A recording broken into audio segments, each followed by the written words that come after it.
வணக்கம். இது பருதி ஊடகத்தின் இரவு நேர பிரதான செய்திகள். முதலில் தலைப்புச் செய்திகள். துப்பாக்கியுடன் சிக்கிய ஐக்கிய மக்கள் சக்தி உறுப்பினருக்கு நீதிமன்றம் வழங்கிய உத்தரவு.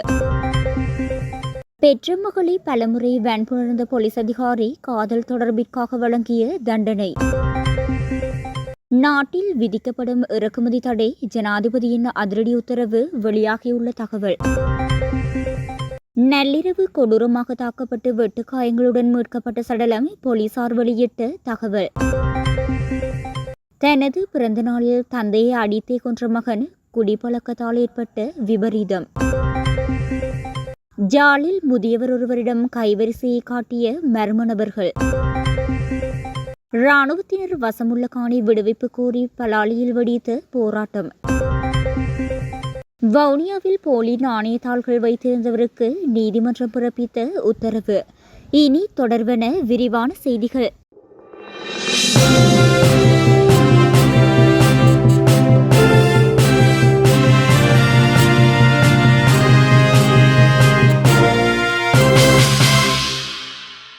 சட்டவிரோதமாக துப்பாக்கி வைத்திருந்த குற்றத்திற்காக கைது செய்யப்பட்ட அம்பலாங்குட பிரதேச சபையின் ஐக்கிய மக்கள் சக்தி உறுப்பினர் அமித சதுரங்க விளக்கமறியலில் வைக்கப்பட்டுள்ளார்.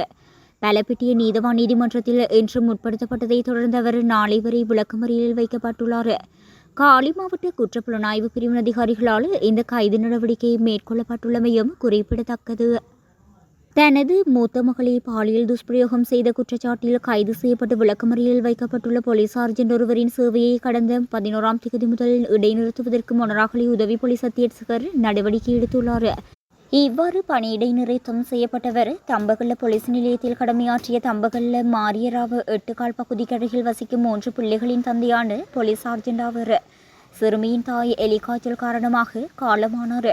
தாயின் மறைவுக்கு பிறகு தந்தையான சந்தேக நபர் இச்சிறுமியை துஷ்பிரயோகம் செய்ய தொடங்கியுள்ளார். இச்சிறுமி மற்றொரு இளைஞருடன் காதல் தொடர்பை பேணி வந்ததால் ஆத்திரமடைந்த தந்தை அவரை தாக்கியுள்ளார். இதனால் காயமடைந்த சிறுமி வைத்தியசாலையில் அனுமதிக்கப்பட்டு தனது தந்தை தன்னை துஷ்பிரயோகம் செய்த விபரத்தை வைத்தியரிடம் தெரிவித்துள்ளார். இதனையடுத்து உடனடியாக செயற்பட்ட வைத்தியசாலை போலீசார் சம்பவம் குறித்து தம்பகல்ல போலீசாருக்கு அறிவித்தனர். அதனைத் தொடர்ந்து சந்தேக நபரை கைது செய்த போலீசார் அவரை சியம்பலாண்டுவ நீதவான் நீதிமன்றில் முன்னிலைப்படுத்தவை அடுத்து சந்தேக நபர் இந்த மாதம் 17ஆம் தேதி வரை விளக்கமறியலில் வைக்கப்பட்டுள்ளார். தம்பகல் போலீஸ் நிலைய பொறுப்பதிகாரி தலைமையிலான போலீசார் இது தொடர்பான மேலதிக விசாரணைகளை மேற்கொண்டு வருகின்றனர். கட்டாய உழைப்பை பயன்படுத்தி தயாரிக்கப்படும் பொருட்களை இறக்குமதி செய்வதற்கு தடை விதிக்கப்படுவதாக அறிவிக்கப்பட்டுள்ளது. நிதி திட்டமிடல் மற்றும் பொருளாதார அபிவிருத்தி அமைச்சரான ஜனாதிபதி அனுர்குமார் திசாநாயக்கவினால் இதற்கான உத்தரவு பிறப்பிக்கப்பட்டுள்ளது. சர்வதேச தொழிலாளர் அமைப்பின் தீர்மானங்களை கருத்தில் கொண்டு இந்த ஒழுங்கு விதிகள் எந்தெந்த பொருட்கள் அல்லது நாடுகளுக்கு பொருந்தும் என்பது அவ்வப்போது அறிவிக்கப்படும் என குறித்த உத்தரவில் குறிப்பிடப்பட்டுள்ளது.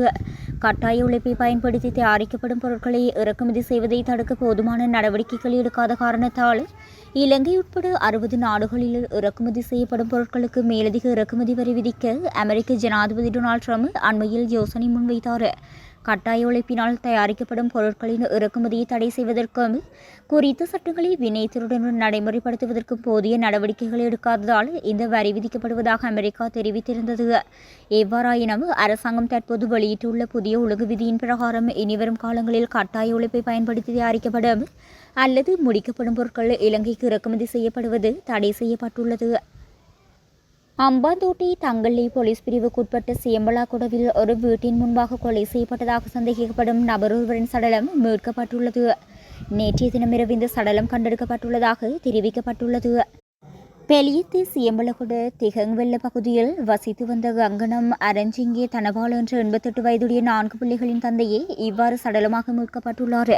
இவர் தனது மனைவியுடன் குறித்த வீட்டில் தனியாக வசித்து வந்துள்ளமை விசாரணையில் தெரிய வந்துள்ளது. வீட்டின் முன்பாக உள்ள தண்ணீர் குழாய் அருகே அவரது சடலம் கண்டெடுக்கப்பட்டுள்ளதுடன் சடலத்தில் பல வெட்டுக்காயங்கள் காணப்பட்டுள்ளன. இந்நிலையில் இவரை யாரோ கொலை செய்திருக்கலாம் என போலீசார் சந்தேகிக்கின்றனர். இந்த சம்பவம் தொடர்பாக உயிரிழந்தவரின் இளைய மகனான 48 வயதுடைய நபரை தங்கள்ளி தலைமையக போலீசார் கைது செய்துள்ளனர்.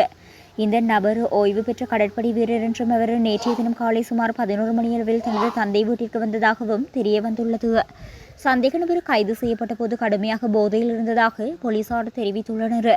இந்நிலையில் தங்கள்ளி தலைமையக போலீசாரின் குற்றப்பிரிவு அதிகாரிகள் இந்த மரணம் குறித்து மேலதிக விசாரணைகளை மேற்கொண்டு வருகின்றனர். தனது 45வது பிறந்த நாளில் வயதான தந்தையை அடித்தே கொன்ற மகன் தொடர்பில் தகவல் ஒன்று வெளியாகியுள்ளது. 81 வயதான முதியவர் ஒருவரான தந்தையே இவ்வாறு கொல்லப்பட்டுள்ளார். மதுவுக்கு அடிமையான அந்த மகன் தனது 45வது பிறந்த நாளான முன்தினம் இந்த கொலையை செய்ததாக தெரிவிக்கப்படுகின்றது. மாத்தறை பொது மருத்துவமனையின் சட்ட வைத்திய அதிகாரி நடத்திய பிரேத பரிசோதனையில் மார்பு மற்றும் அடிவயிற்றில் ஏற்பட்ட கடுமையான காயங்களே மரணத்திற்கு காரணம் என்பது தெரியவந்துள்ளது.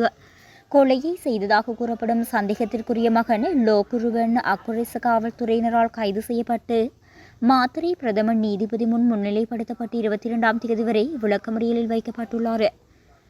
வியாபாரத்துக்கு சென்ற முதியவர் ஒருவரது பணமானது இருவரால் அடித்து பறிக்கப்பட்டதாக வட்டுக்கோட்டை காவல் நிலையத்தின் கவனத்திற்கு கொண்டு செல்லப்பட்டது. குறித்த முதியவர் நேற்றைய தினம் சங்கரத்தையிலிருந்து நவாலி செல்லும் வீதியால் வியாபாரத்துக்கு செல்லும் போது மோட்டார் சைக்கிளில் வந்த இருவர் அவரை வழிமறித்து இடம் கேட்பது போல் பாசாங்கு செய்துள்ளனர். பின்னர் அவர் மீது தாக்குதல் மேற்கொண்டு விட்டு அவர் வியாபாரத்துக்காக வைத்திருந்த ஒரு தொகை பணத்தினை பறித்துக் கொண்டு அங்கிருந்தவர்கள் தப்பிச் சென்றுள்ளனர். இந்நிலையில் குறித்த சம்பவம் அங்கிருந்த சிசிடிவி கேமராக்கள் பதிவாகி இருக்கக்கூடும் என அந்த முதியவர் குறிப்பிட்டுள்ளார்.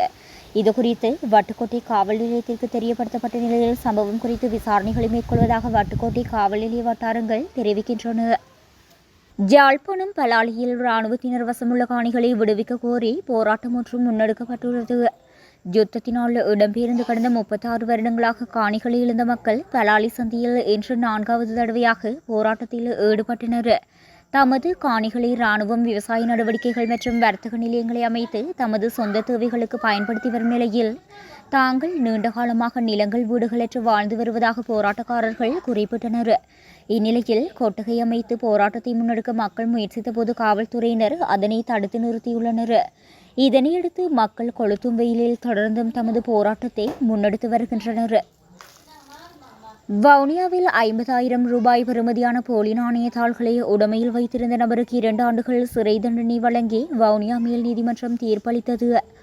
வவுனியாவில் கடந்த 2011ஆம் ஆண்டு மே மாதம் காலப்பகுதியில் 50,000 ரூபாய் போலி நாணயத்தாளினை உடைமையில் வைத்திருந்த நபருக்கு எதிராக வவுனியா மேல் நீதிமன்றில் நடத்தப்பட்ட மேல் விசாரணையின் போது குற்றவாளிக்கு எதிரான வழக்கு கடந்த வெள்ளிக்கிழமை தீர்ப்புக்காக திகதியிடப்பட்டிருந்தது.